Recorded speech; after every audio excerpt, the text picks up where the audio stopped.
Legacies die when people don't run with it. There's a time frame for every idea. You might not recognize it, but there's a time frame for every idea that comes to you. In that beginning stage, the first 2 to 3 years, you're just so overwhelmed with that, like, with the children and the mother, and you're like, your identity is just gone. And because you have children doesn't mean that you should not pursue your dreams. The dreams you are pursuing is Some for them. people will not be able to make the sacrifice that you make. Deal with, mom guilt, or even, society's voices like, how can you leave your kids and all of that. Wait, so before we get into the podcast content, I want to ask you for one favor. If you like this type of content, please feel free to like, give a review if you watch on YouTube, or even if you're, listening on all podcast platforms. Subscribe if you're on YouTube, be a follower on the podcast platform, and so that I can get more and more of my guests on this podcast and on this content. Thank you, and I really appreciate the favor. So let's get into the guest. Today's verse of the day is Habakkuk 2, verse 2. Write the vision, make it plain on tablets, so he may run who reads it. Hello, everyone, and welcome to the Busy Moms Get It Done podcast. I am your host, Esther Shittu. This week's guest is Miss Olamitundun Akinjide. She is the founder of Ace Metformatics and a health information manager. Thank you so much for joining us. Thank you, Esther. So I like to always get my guest story, because the reason I started this podcast is because I love being a mom, and I've always wanted to be a mom. So I've always wanted to know, like, what are people's story into motherhood? So if you can think back about what was your story in terms of when you thought about motherhood as a child, was it something you wanted to do? Was it something you're like, oh, this one, I'm just, I don't I don't want to do it at all. What were your thoughts in general? Oh, well, looking back now, I think I always see the strength in women, you know, because it's a lot of commitment, a lot of sacrifice that is being put into motherhood.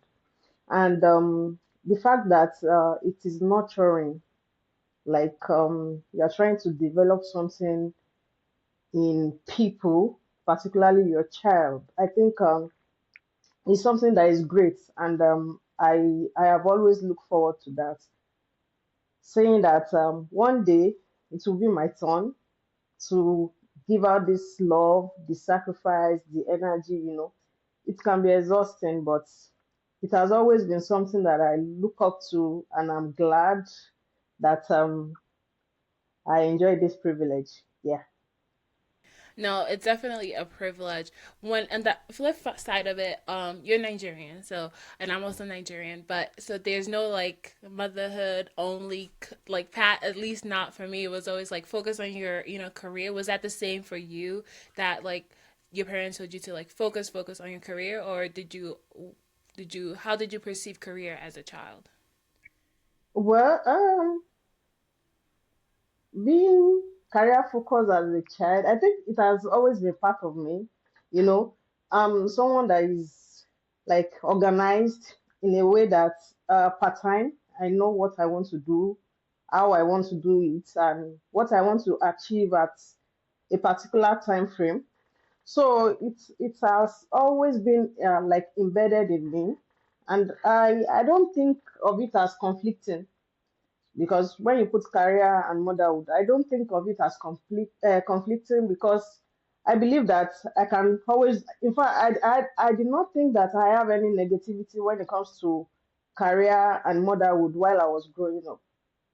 I did not experience any negativity. I did not think that, or maybe I should just draw back and say that I did not know that those sacrifices I'm seeing, witnessing from my mom and from mothers around me, I did not see it as something that would be a great challenge. And this is often the case when we see people doing things and we just think that, well, it's just a normal thing. I'll brush through it and I'll be fine, until you start doing that particular thing before you realize that, oh, this person is actually putting so much effort into making this work. So while growing up, I did not think that career and motherhood could conflict, and I would have to plan, or I just believe that everything will be smooth. Yeah. Was that your reality though, right? Because I feel like I thought the same. I thought the same thing. I mean, I've always thought like, how would I make it work? But I've never really thought, oh, there's a conflicting aspect of it, or like what would I do with my kids when when I need to work? Did you have that confliction as in the reality of it? Yeah, I think I think at a point in time, every one of us come to realize that okay, this thing that I'm looking at is actually very simple. It's not as simple as I thought, you know. And when you begin to experience it, that's when you will know that whoa, there is a lot of work that is being put into this. And it now depends on the kind of person you are. If you are the type that is well motivated, you are organized, like you are career focused and everything like that. You have those discipline that will make you merge the two together without conflict. Although sometimes you tend to go for one more than the other, you know. And I think the people around you that you have also impact which one you tend to focus on the more. For example, if you have like maybe a sister, a mother-in-law or mother that is around you that could help you take care of the kids while you run maybe to the office, or you go about your business. I don't know if you are doing business or an office job, you know. If these people are able to help you watch over them while you are not there, I think it will easing your burden a little, you know. So I think that is the way I see it. When you come to realize you are in the reality, so you know that there is a challenge with this, and it's just not a walk in the park. You you have to like re-strategize, live in your reality, then you know how to manage it. I love what you said about that re-strategizing because I feel like a lot of times some people might be like, well, I'm just gonna, like I can't do it. I can't, and especially in that beginning stage, the first 2 to 3 years, you're just so overwhelmed with that, like, with the children and the mother, and you're like, your identity is just gone. Yeah, So yeah. how do you encourage people to re-strategize when you're like you lose your identity? They say like when a child is when a mother is reborn. So when you lose that identity, where does the strategy comes in? That is, I think that is one of the difficult part of it, because you have to realize, you have to come to the reality that you are losing yourself first before you can re-strategize. And I think we all feel the heat between the first 3 years. I don't think there's anybody that will not feel it, that oh, the fact that you are leaving the hospital and you're coming with a child to your house, and you know that feeling that now I am responsible for somebody. I'm responsible for somebody, and this type of responsibility, I don't choose when to be responsible. Like I'm responsible 247, 365 days, 52 weeks a year. There is no break. You're always responsible. Whenever they call, you are at their beck and call. So that is it. You have to first identify that yes, I have lost myself. How can I bring myself to the situation to accept that okay, I'm a mother, I'm also a career person. For instance, if you work in a government establishment, I think you are given like 6 months to take care of your child. Within those 6 months, you won't feel it until you have exhausted the 6 months. And the reality of my baby is 6 months. Where do I keep my baby? Now, not just where you keep your baby, where will my baby be safe? And the constant thinking that, oh, my baby is somewhere. Hope my baby is fine. Hope this is going on well. All those things. There's no way they will not breathe in to you, even while you are working. There's no way you will not feel it. So now, what I'm still saying boils down to realizing, identifying. Then you map out how to go about this. You can say, okay, number one, let me commit everything to the hands of God, because I believe that wherever we are, north, south, east, west, wherever we are. Everything that happens in our life, God has control. And God, that is what God has told us, that He has control over everything. And even at the moment that we are thinking that we are perfect, we've done everything right, things can still go wrong. So that is why we put God, God, in my journey, as I put my baby here, please help me watch over him, help me watch over her, be their shield, all those, like a mother, you pray, of course. So realizing that, then you manage your time, because time management is very, very important. And the advice they used to give women is that when your baby is sleeping, you also should try and sleep. I don't think that works, because when they are sleeping, there are some things you've left undone because they did Well, not it allow works you with the to do. first child. With the Yeah, first child, you just sleep. Every other child, you're like, no way.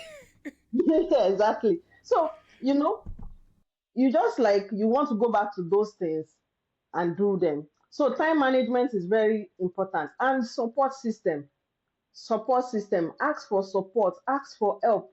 As long as you have somebody around, ask for support, ask for help, because if you don't do these things, you will be overwhelmed. We are all human, we have our own emotion, and there's a limit to everything.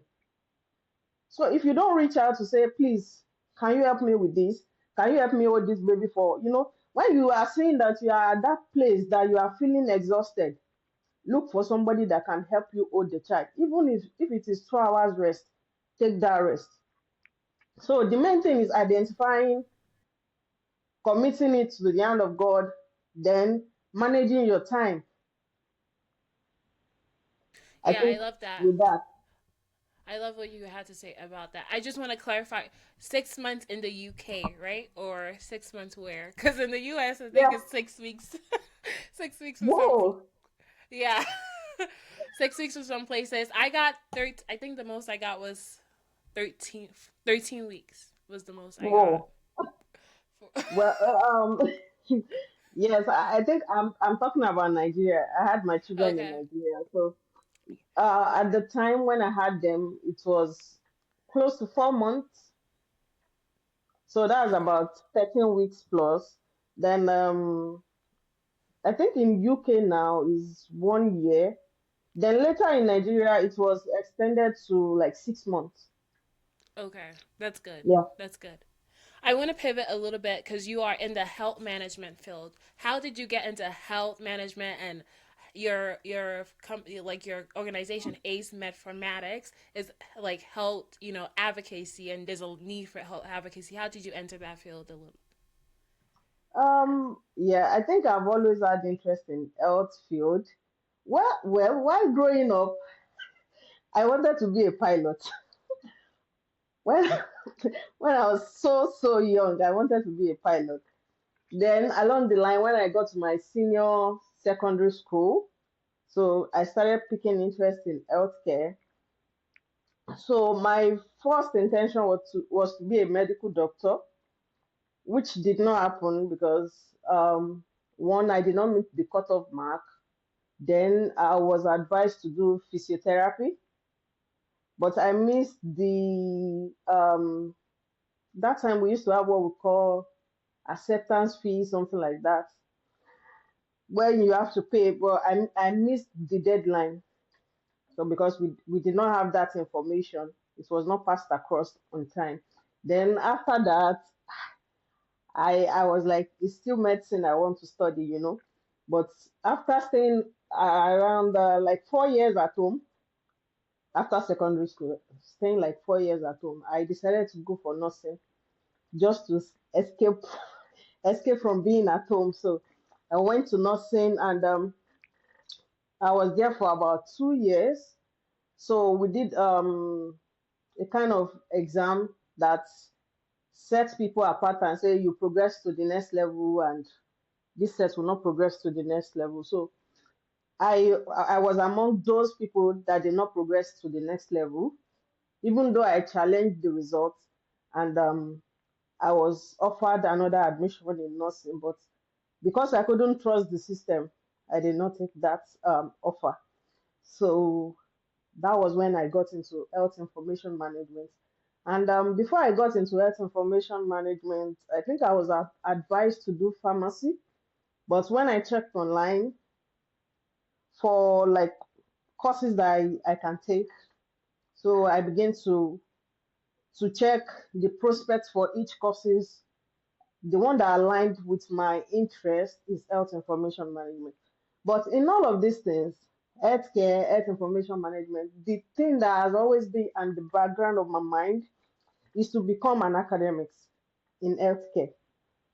So I still hope I'm able to achieve that. I'm on my way anyway.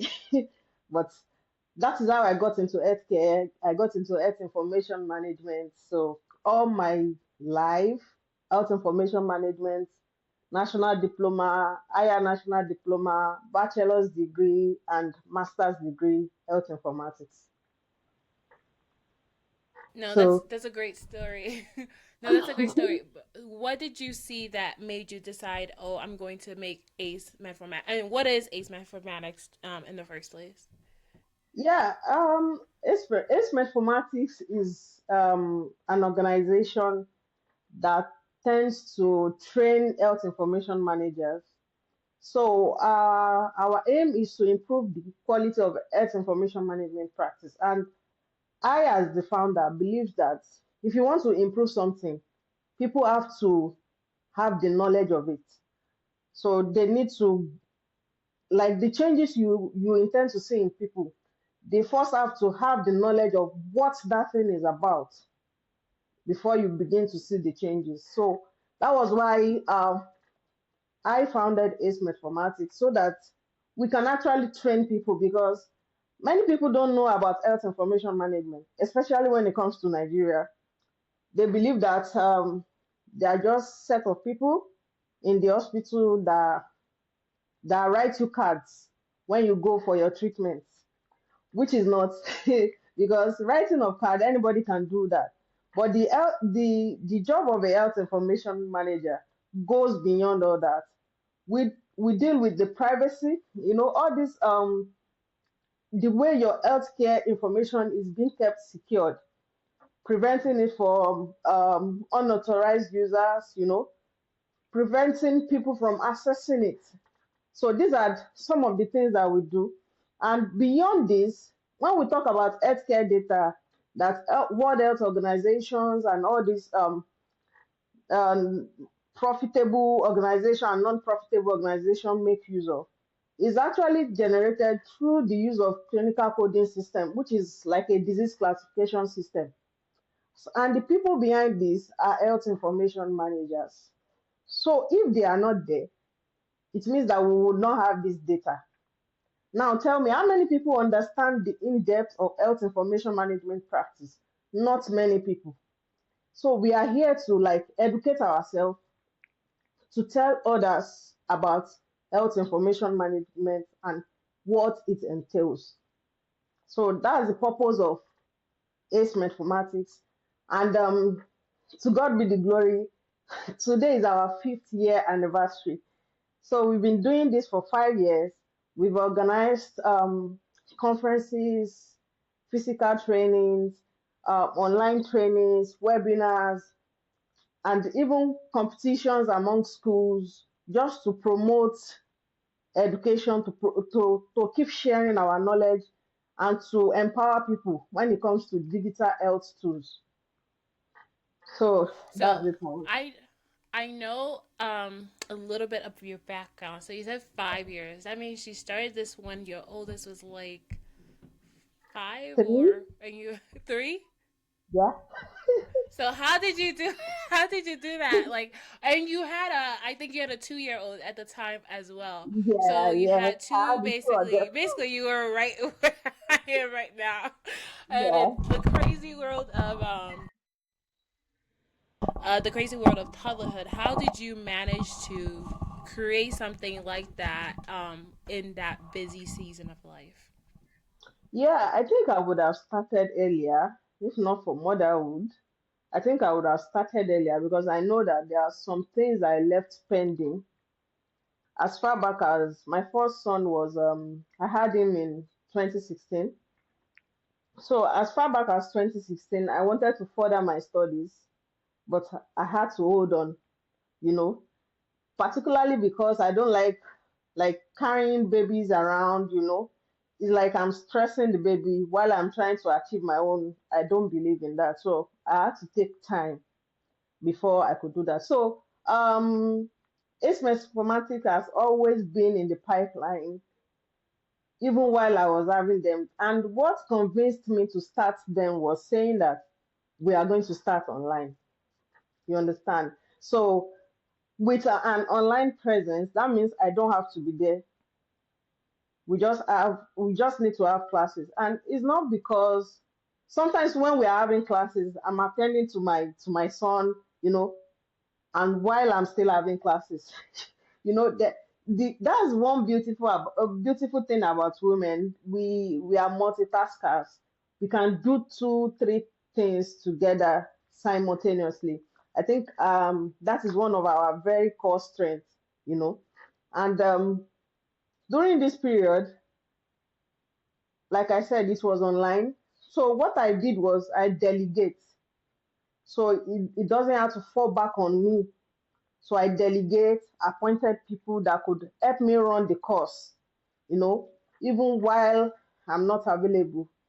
And I think one of the things that helped me during those periods was the fact that I understand that even if I'm creating an organization, it shouldn't function because I'm there. It should function because there is a structure. Because legacies die when people don't run with it. So I'm still trying to build that culture where you don't have to rely on me to make all the decisions. We can all come together, make the decision. Everybody has a role and responsibility. I have a team. I think we are about 13 in the team, if I'm not exaggerating. And everybody has their own role to play.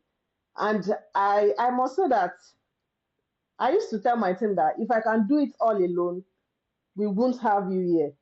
It shows that I cannot do it alone. And that is why I need you for us to push these things forward. And everybody is in alignment with the vision. So I think those things is what is helping me, even while being a mother. There was a time, okay, the time my mom died, I was not active. I was not, emotional.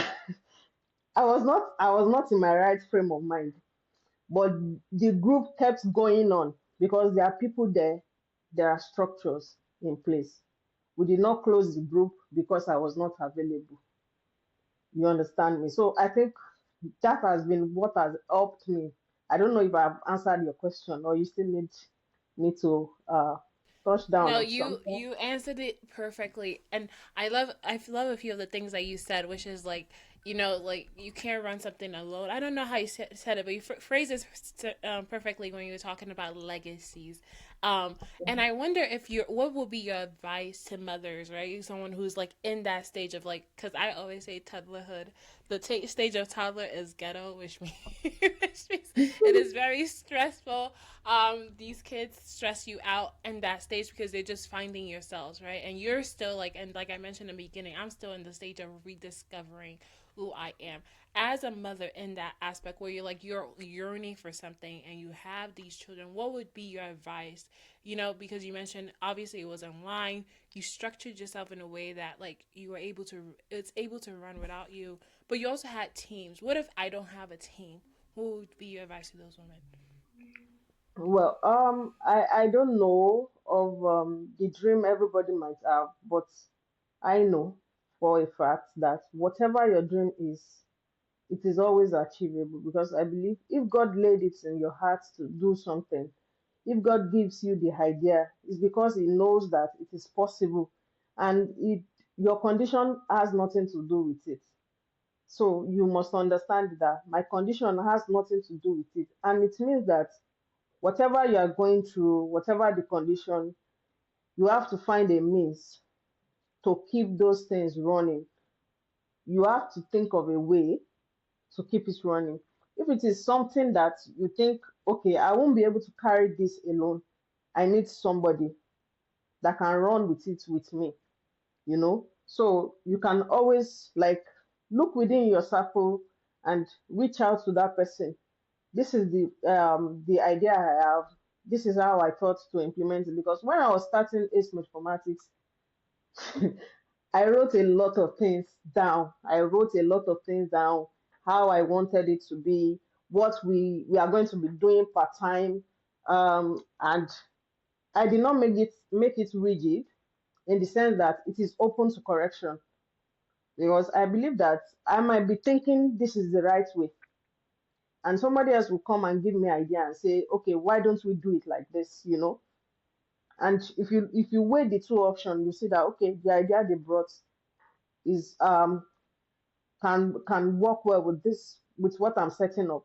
So what I would advise is that don't just limit it to yourself. If God has given it to you, it doesn't matter if you have a child you are caring for, because all these things, you know, all these things comes with time. There's a time frame for every idea. You might not recognize it, but there's a time frame for every idea that comes to you. And the reflective series that we'll be having this evening, we'll be talking about progress, not perfection.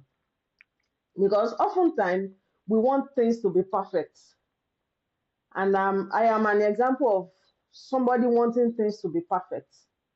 But over time, I've learned that it is better to make progress rather than looking forward to for it to be perfect. Because in the actual sense, nothing can be perfect. It cannot be perfect, but it can achieve 90%, it can achieve 95%, you know, but it will not be exactly 100, just like the way you want it, just like, because even your desires changes. You want this thing and immediately you get it, you want other things. So that is the way we are. So we must understand as a mother that okay, this idea I'm having is limited in time. How best can I actualize it? What are the things I can do? You know, we all know those things.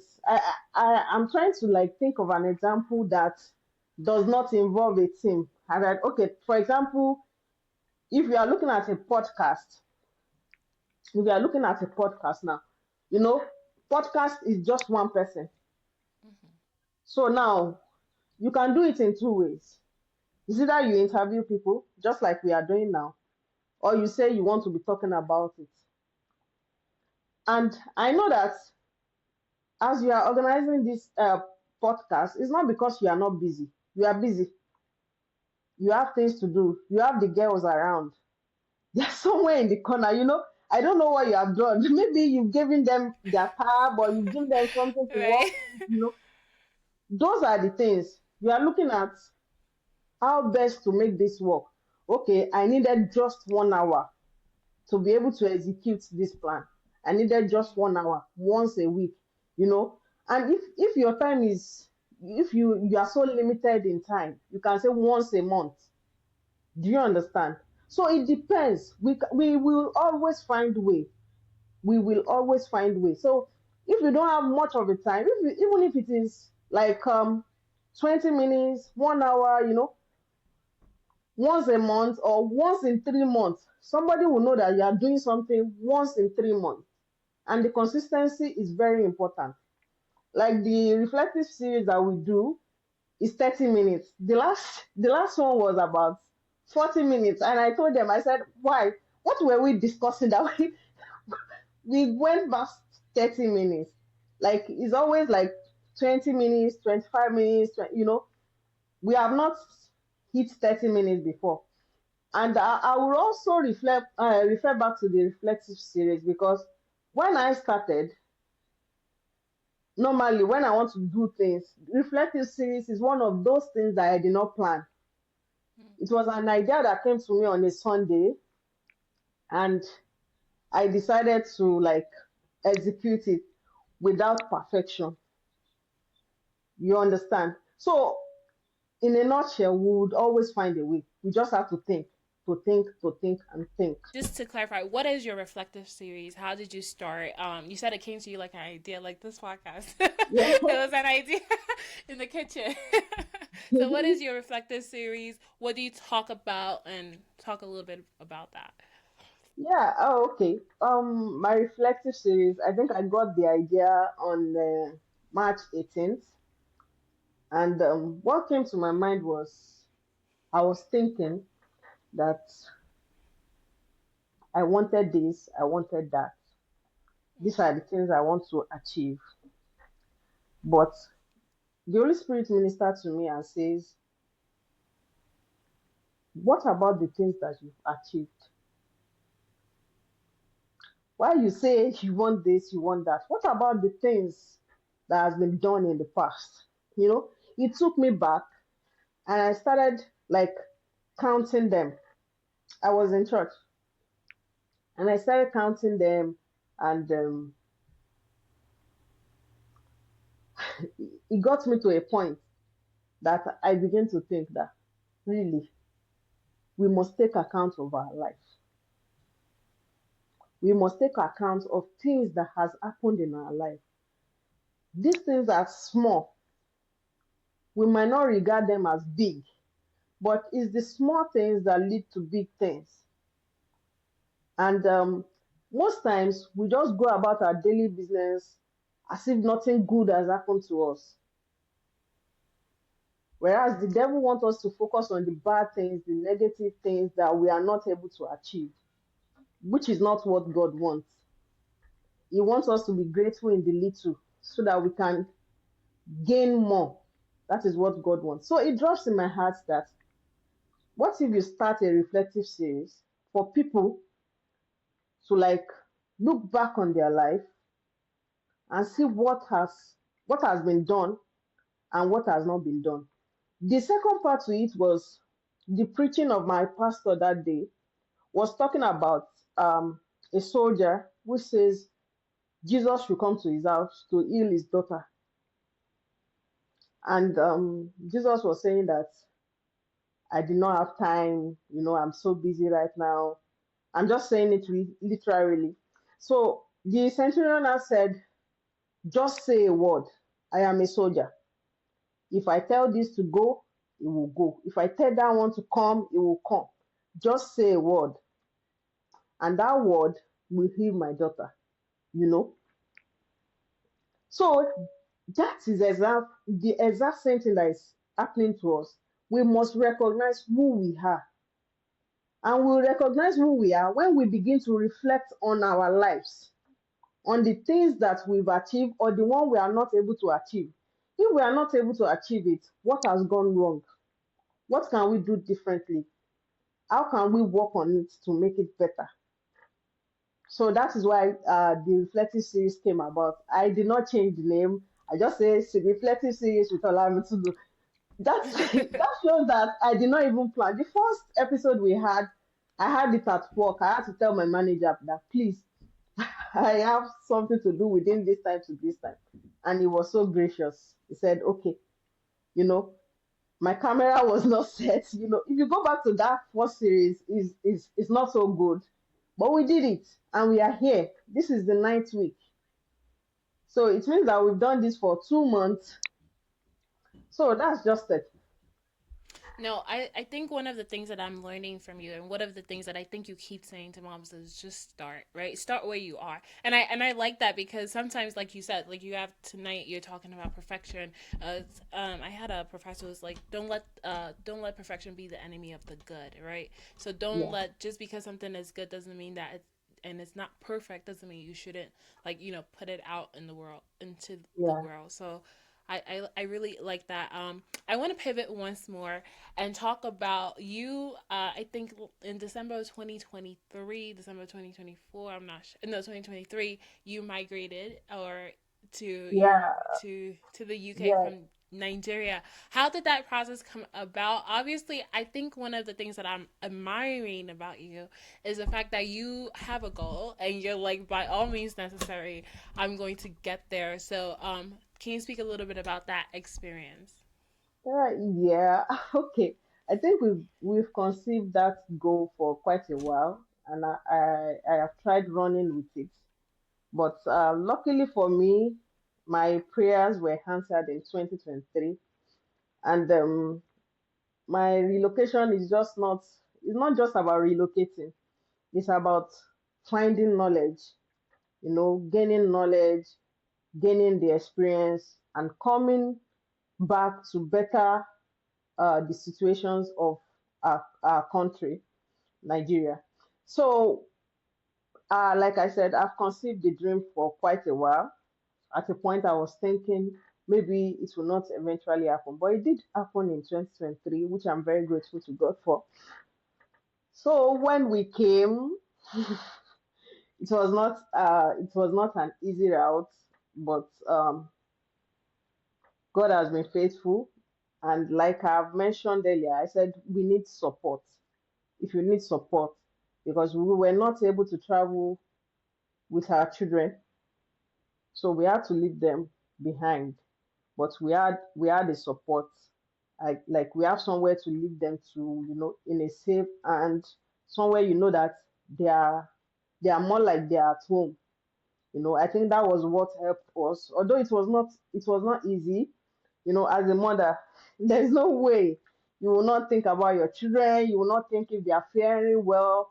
You will not think, oh, hope he's not running too much. Hope he has not injured himself. All those things will always flash through your mind.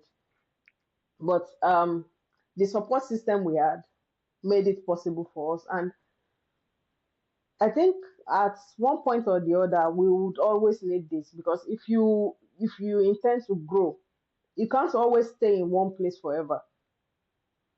And whatever we want to achieve in life, we need people to help us. Nobody can do it all alone. You need people to help you. You need people at every point in time. And there's a way that people will come into your life that you don't even know them. And they will come, they will help you. They will some when you are weak, they give you the strength. When you lose your motivation, they give you the encouragement. So things that will keep you going, like that. And because you have children doesn't mean that you should not pursue your dreams, because actually the dreams you are pursuing is for them too. It's for them to have a better life. It's you sacrificing so that their future can be sustainable. So I hope I. I you did. I do want to ask because what some people will not be able to make the sacrifice that you made, for their kids. My mom left me. I don't know if you know, she left me at 6 months to come to, to the United States, and she left me for 8 years. I think you only left your children Whoa. for less than a less than less than a year. But how did you deal with, mom guilt, or even, society's voices like, how can you leave your kids and all of that? What was your strength in all of that? Well, I think for me, it was very tough. Even though I think my boy was like 5 years old. Was it? Was it five? No, he was about six at that time. Yeah, about six. You know, but the fact that you could not see them, I know for several weeks I was talking to them like, I'm going to go away for some time. This doesn't mean that I don't love you or your daddy does not love you. It means that we need to move to a better place. I was explaining myself, though they might not understand, they might remember, they might not remember. But the fact that you let them know what is going on, and they are not kept wondering, where is daddy, where is mommy, all of a sudden. So I think I had prepared their mind to say, okay, this is what is going to happen. This is where you are going to be. These are the things I need you to do, because I was telling them, watch over each other, you know, just like watch over each other, don't fight, all those things. You just have to say it, even though they are going to do that, or sometimes they will still fight, but you just have to say it. And when it comes to mom's guilt, I think the reason we have mom's guilt, aside from our conscience, is because people tends to judge. They want to judge you because they believe that they have a say in your life. They believe that they are righteous uh, more than you are. They have the moral that you don't have, which is very wrong because you cannot actually understand someone if you are not in their shoe, you know. And the conscience is already there already, guilt tripping you to say that how can you do this, how can you do that. But if you look at the um long value that it will have to the child's life, yes, it's something that you would go for. That it is either it happens now than later. And when we travel from Nigeria to here, people don't tend to get that support because when you come abroad, it's not the same in Nigeria. When you come abroad, you are on your own. In Nigeria, you can say, please, my neighbor, let this child stay with you till I'm back. Do you understand? But for here, you cannot do that. So if you cannot do that, it means that you won't be able to go to work and you cannot leave the child at home. So all those things, they are contributing factors.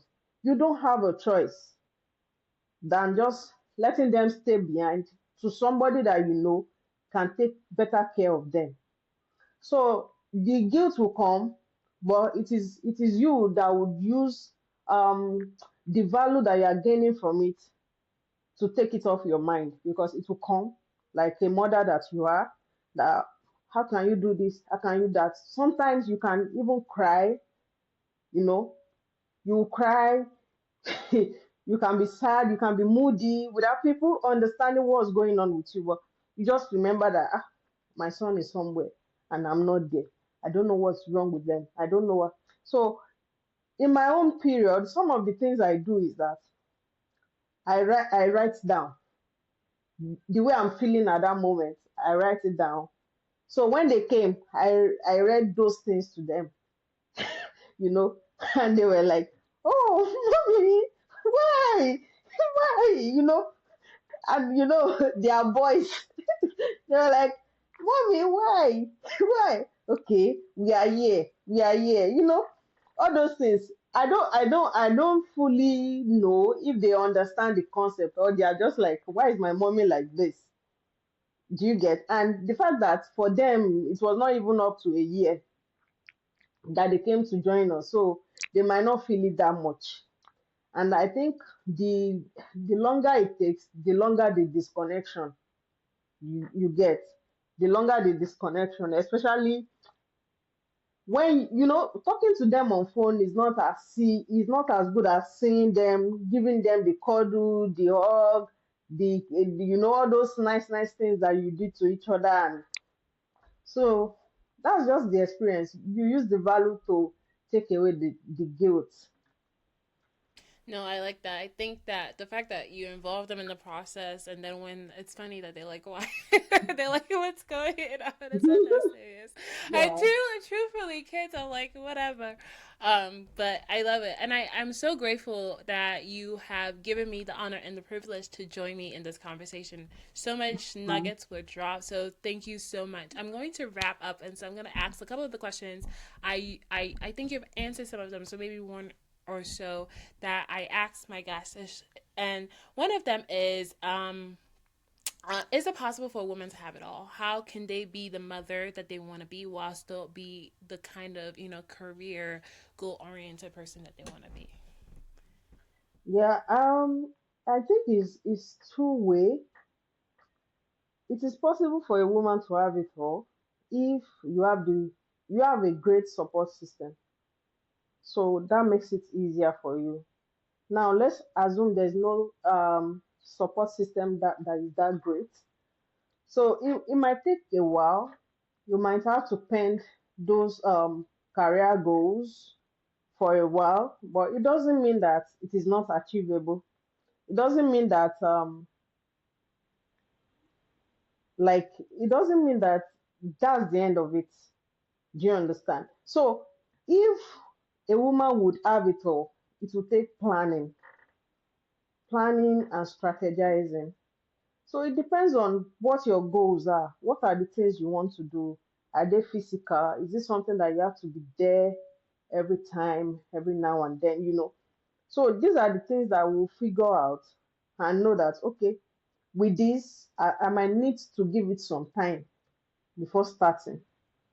Now, if you as a mother, you want to start, and I think one of the things that is even stopping us from starting is because we want it to be perfect.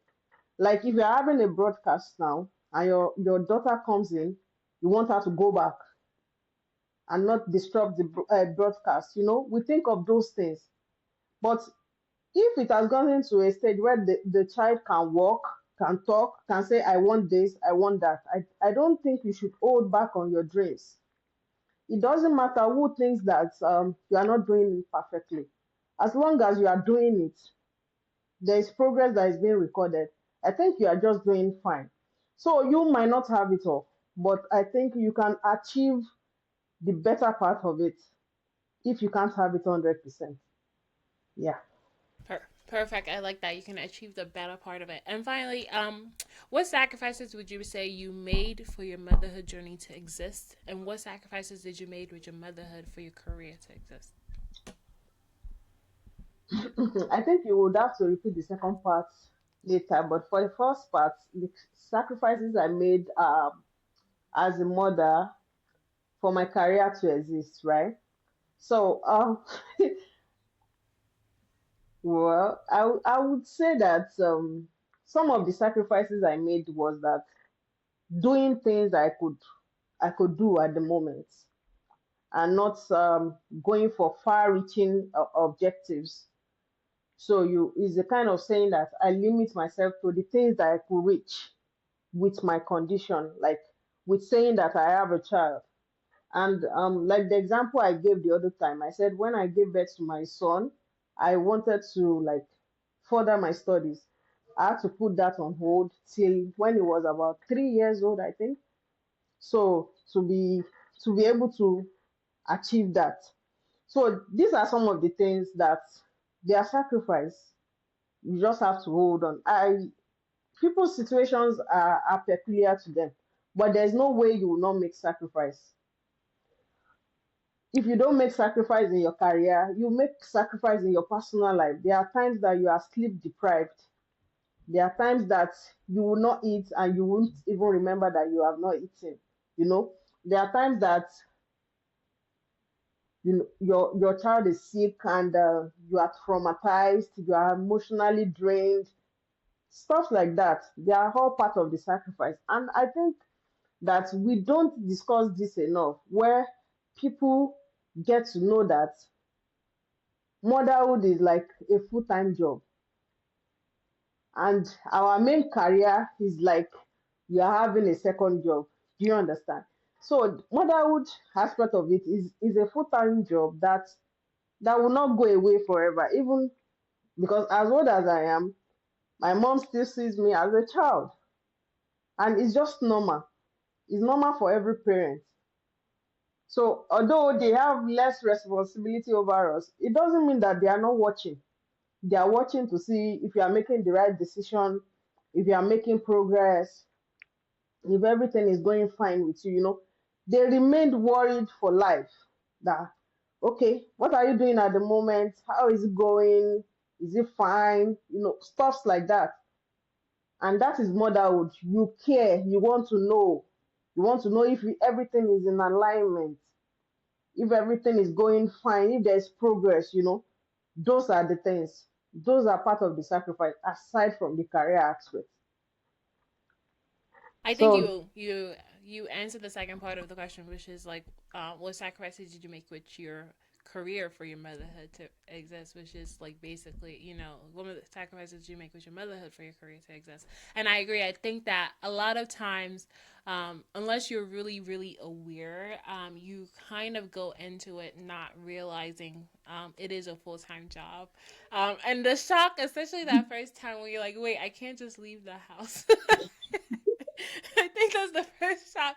I had to get somebody else ready, or they might not want to be ready, or I might be late because they don't want to get into, they don't want to get in line, and that is really, I think that shock of like it really is a full time job.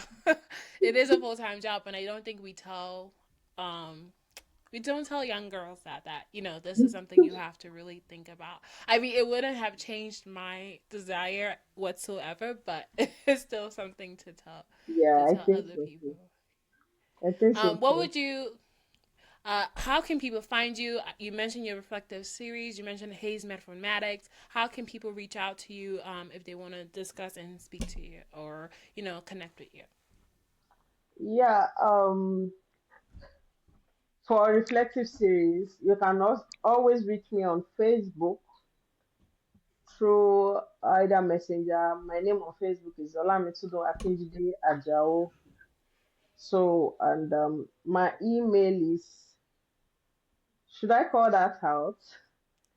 I will put it in the description below, or I'll put it in the show notes so that people can reach out to you. Or if you want to call it out, that's okay as well. What is it? Okay, it's Cecilia, okay, cc.akinjide@gmail.com. cc Okay. dot is the cc is spelled CECCY dot Okay. akinjide@gmail.com.